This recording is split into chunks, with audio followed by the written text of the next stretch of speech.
Jangan lupa subscribe, like, dan share ya ke teman-teman kalian. Terima kasih. Abdurrahman Wahid QOTS. Kemajemukan harus bisa diterima, tanpa ada perbedaan. Tidak boleh ada lagi pembedaan kepada setiap warga negara Indonesia berdasarkan agama, bahasa ibu, kebudayaan, serta ideologi. Kalau sekarang ini ada yang menjelekkan nama Islam, kita didik agar membawa nama Islam yang damai. Seolah-olah Islam diwakili oleh mereka yang keras-keras itu. Enggak benar. Guyonan Cia, di Indonesia sudah tidak ada teroris lagi, karena semua teroris sudah jadi menteri. Dikutip saat membahas tentang teroris-teroris di Indonesia yang gerilya dengan berbagai aksi ledakan bom. Jadinya, kita menjadi bangsa yang jadi bahan tertawaan orang. Masak Timor Leste yang kayak itu saja bisa permainkan kita. Kutipan tentang penyampaian laporan mengenai pembantaian terhadap warga Timor Leste oleh pemerintah. Kita ini celaka, 70% tanah air kita laut, tetapi garam saja impor. Kalau bodoh sih gak apa-apa, tapi kalau disengaja kok bodoh. Saya tahu impor setiap 1 ton dapat $10. Jadi, impor itu hanya menguntungkan yang impor. Kutipan tentang impor pangan. Kita butuh Islam ramah bukan Islam marah. Dari sudut akidah, hak orang Islam memang lebih tinggi daripada penganut agama lain. Namun, Indonesia bukan negara Islam.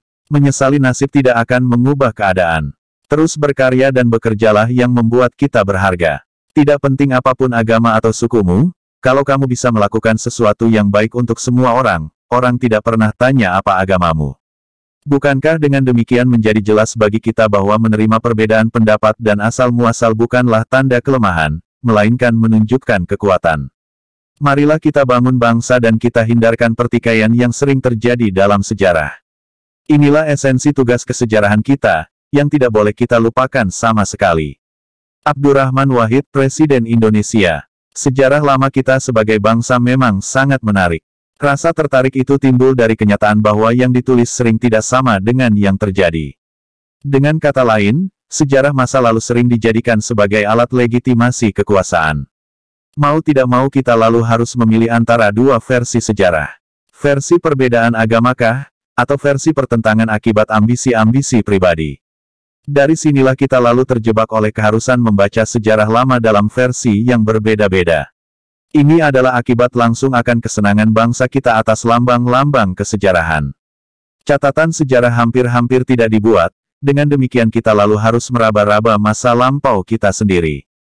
Inilah yang seharusnya kita lakukan, bukan lalu sekadar menghafalkan tahun-tahun dan nama-nama dalam pelajaran sejarah di sekolah-sekolah kita. Kita bukannya mengingat-ingat tahun kejadian, melainkan memahami sejarah sebagai sebuah proses. Petik 2. Pertanyaan dasarnya adalah, sanggupkah kita sebagai bangsa mengembangkan sikap meninggikan kepentingan bersama itu dan mengalahkan kepentingan pribadi para pemimpin bangsa kita? Mistifikasi atas fakta sejarah memang terjadi dalam perjalanan panjang setiap bangsa. Tugas para sejarawan adalah memisahkan fakta sejarah dari mistifikasi, dan dengan demikian, memisahkan kenyataan sejarah dari legenda. Kegagalan seorang sejarawan untuk melakukan pemisahan seperti itu, hanya akan berujung pada penafsiran yang salah atas sejarah. Karena itu, seringkali kita harus berhati-hati terhadap kecenderungan untuk mencari tema-tema besar dalam memahami sejarah masa lampau kita sendiri. Terutama dalam memisahkan mana yang faktual dan mana yang mitos dari kebesaran kerajaan-kerajaan masa lampau. Saya tidak khawatir dengan dominasi minoritas. Itu lahir karena kita yang sering merasa minder. Umat Islam mungkin karena faktor masa lalu sering dihantui rasa kekalahan dan kelemahan. Keberhasilan seorang pemimpin diukur dari kemampuan mereka dalam menyejahterakan umat yang mereka pimpin. Agama mengajarkan pesan-pesan damai dan ekstremis memutarbalikannya. Keragaman adalah keniscayaan akan hukum Tuhan atas alam ciptaannya.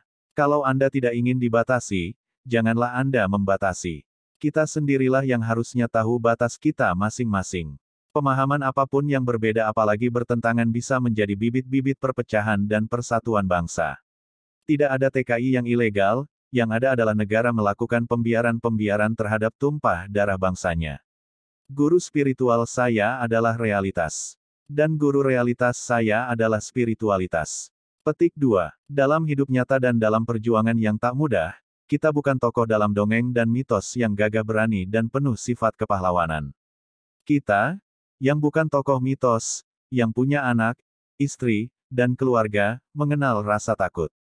Meskipun takut kita jalan terus, berani melompati pagar batas ketakutan tadi, mungkin di situ harga kita ditetapkan. DPR kok seperti anak TK. Gitu aja kok repot. Kalau dulu saya mengatakan DPR TK Taman Kanak-Kanak, sekarang malah playgroup. Mudah-mudahan yang menonton video mendapatkan bonus rejeki dari Tuhan. Amin amin amin. Jangan lupa like and subscribe. Saya Syahdan Zulhaidir Rolo Besi. Pamit next time video. Dadah dadah dadah. Api sebelah